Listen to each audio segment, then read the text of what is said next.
Halo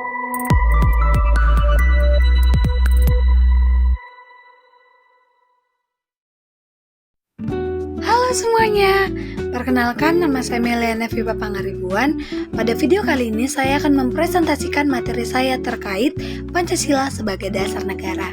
Namun sebelumnya saya mengucapkan terima kasih dan hormat saya kepada Bapak Dr. M. Irfan SPD MOR selaku dosen pengampu mata kuliah pendidikan Pancasila. Nah teman-teman, seperti yang kita tahu bahwa Pancasila memiliki peranan yang sangat penting dalam kehidupan bangsa Indonesia. Bukan cuma sebagai simbol negara, tetapi juga sebagai landasan utama dalam penyelenggaraan kehidupan berbangsa dan bernegara.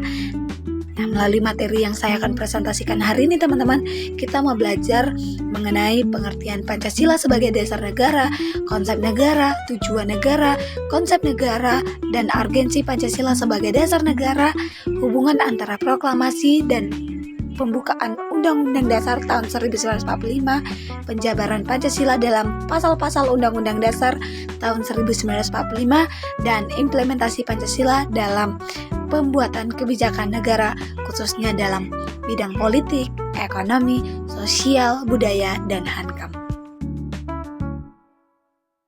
Pertama, kita mulai dari pengertian Pancasila sebagai dasar negara. Nah teman-teman, kata dasar sendiri memiliki arti yaitu landasan ataupun fondasi utama yang menopang berdirinya suatu negara.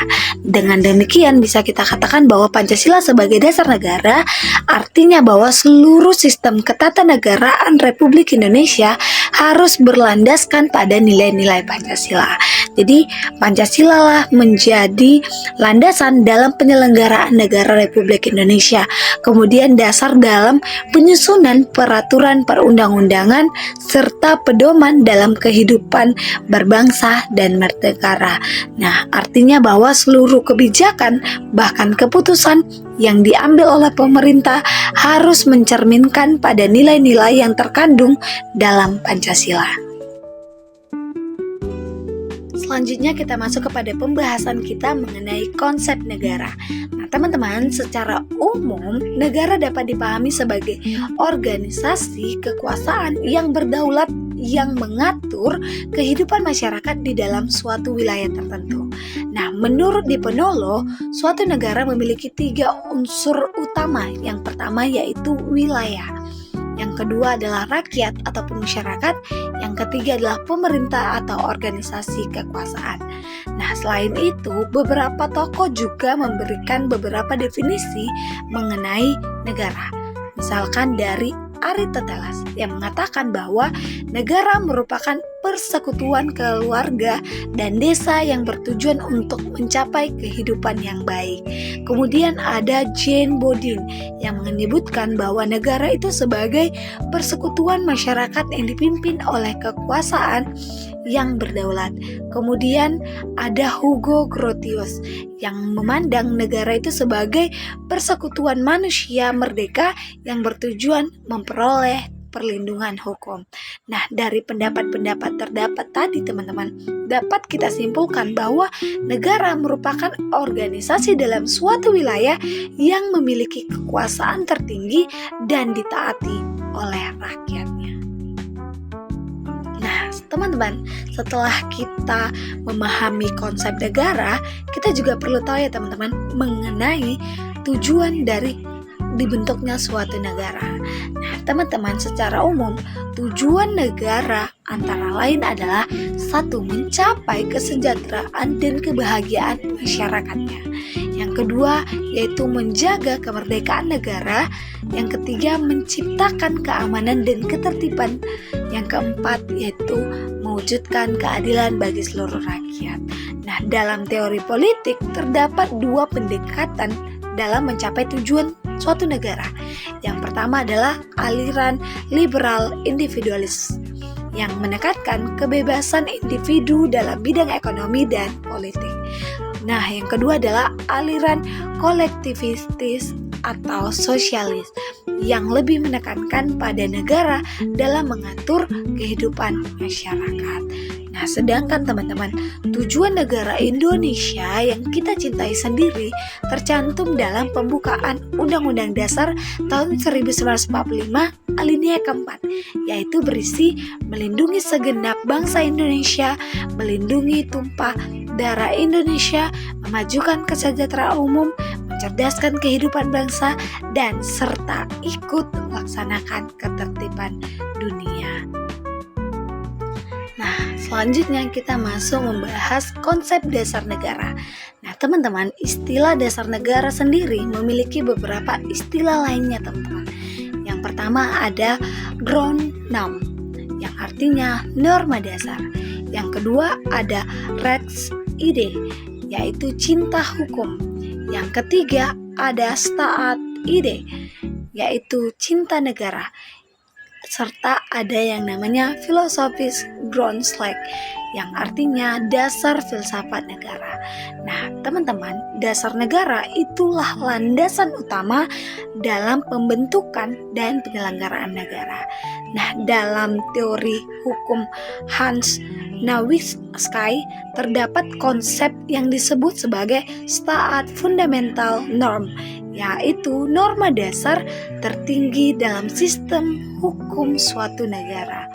Nah, dalam konteks Indonesia, Pancasila juga merupakan sebuah Staat Fundamental Norm, yaitu norma dasar tertinggi yang menjadi sumber bagi seluruh peraturan yang berlaku di Indonesia. Nah, kita masuk kepada urgensi Pancasila. Sebagai dasar negara. Nah, teman-teman, pentingnya Pancasila sebagai dasar negara dapat dilihat dari beberapa aspek. Nah, teman-teman, menurut Soekarno, Pancasila itu merupakan filosofis Grundslag, yaitu dasar filsafat bagi negara Indonesia merdeka.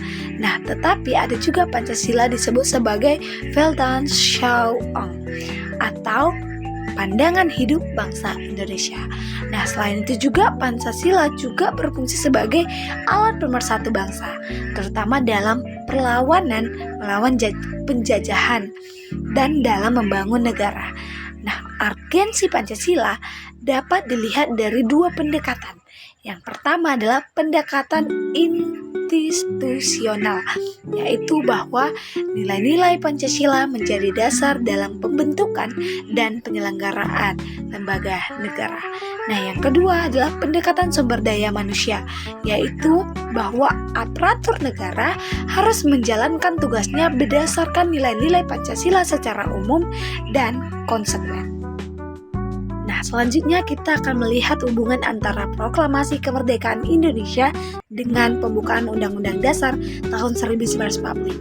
Nah, pembukaan Undang-Undang Dasar tahun 1945, teman-teman, pada dasarnya merupakan penegasan dari proklamasi kemerdekaan. Nah, selain itu, penetapan Undang-Undang Dasar tahun 1945 serta pengangkatan Presiden dan Wakil Presiden pada tanggal 18 Agustus tahun 1945 merupakan bentuk realisasi dari proklamasi tersebut. Nah, pembukaan Undang-Undang Dasar tahun 1945 juga menjelaskan teman-teman dari cita-cita negara Indonesia, yaitu menjadi negara yang merdeka, bersatu, berdaulat, adil dan makmur. Nah, dengan demikian teman-teman dapat kita pahami dari pembukaan Undang-Undang Dasar Negara Republik Indonesia tahun 1945 sebagai penjelasan sekaligus sebuah pertanggungjawaban atas proklamasi kemerdekaan Indonesia. Nah, kita masuk kepada hubungan Pancasila dengan pembukaan Undang-Undang Dasar tahun 1945. Teman-teman, Pancasila memiliki hubungan yang erat dalam pembukaan Undang-Undang Dasar tahun 1945. Nah, Pancasila sendiri tercantum secara resmi dalam alinea keempat pembukaan Undang-Undang Dasar tahun 1945 sebagai dasar negara. Nah, hubungan antara keduanya dapat dilihat dari dua bentuk, teman-teman. Yang pertama adalah hubungan formal, yaitu rumusan Pancasila secara resmi terdapat ataupun tertulis di dalam pembukaan Undang-Undang Dasar tahun 1945. Nah, yang kedua sebagai hubungan material, yaitu bahwa isi dan nilai yang terdapat dalam pembukaan Undang-Undang Dasar tahun 1945 pada hakikatnya merupakan nilai-nilai Pancasila. Nah, yang terakhir teman-teman, kita akan mempelajari dari implementasi Pancasila. Nah, teman-teman, nilai-nilai Pancasila juga harus diwujudkan di berbagai bidang kehidupan. Nah, dalam bidang ekonomi teman-teman, kegiatan ekonomi harus didorong oleh nilai moral, sosial, dan keagamaan.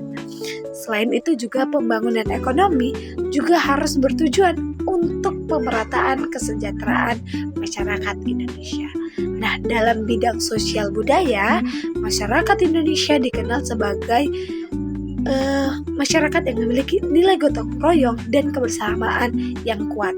Nah, oleh karena itu, kebijakan sosial budaya harus memperkuat solidaritas dan persatuan bangsa. Nah, kita lihat dari bidang pertahanan dan keamanan. Nah, setiap warga negara teman-teman itu memiliki hak dan kewajiban untuk ikut serta dalam usaha pertahanan negara. Nah, sistem pertahanan Indonesia menggunakan sistem pertahanan dan keamanan rakyat sementara, di mana TNI bertugas mempertahankan kedaulatan negara dan Polri menjaga keamanan serta ketertiban masyarakat.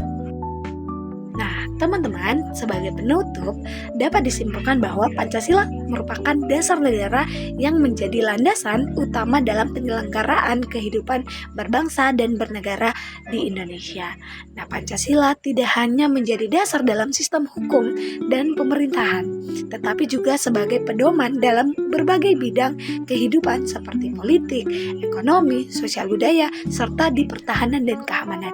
Oleh karena itu teman-teman, kita sebagai warga negara perlu memahami secara mendalam, menghargai, serta mengamalkan nilai-nilai Pancasila dalam kehidupan sehari-hari kita. Saya, Meliana Viva Pangaribuan, mengucapkan terima kasih atas perhatian teman-teman semuanya. Saya pamit undur diri. Mohon maaf apabila ada kata dan kesalahan dalam pengucapan saya. Terima kasih.